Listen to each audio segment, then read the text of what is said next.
Hey guys, welcome back to our channel. In this video, I'm gonna show you the procedure on how can you register your green dot card. So if you want to register your green dot card, you need to follow these steps.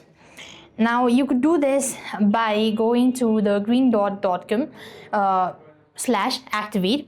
So what you want to do is you could scroll down, look for these activate button, or else you could just type in green dot /activate.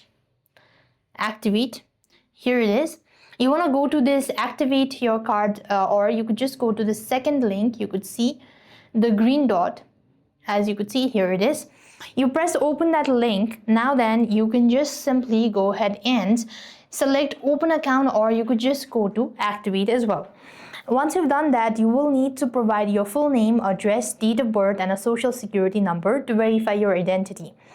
Next, you want to have have your 16-digit card number, expiry date, and a 3-digit CVV on the back of the card ready. You will be prompted to create a PIN for your card during the registration process.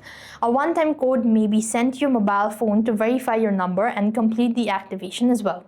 And once you've completed the steps, you could simply receive a verification email confirming that you've successfully activated or registered your green dot card.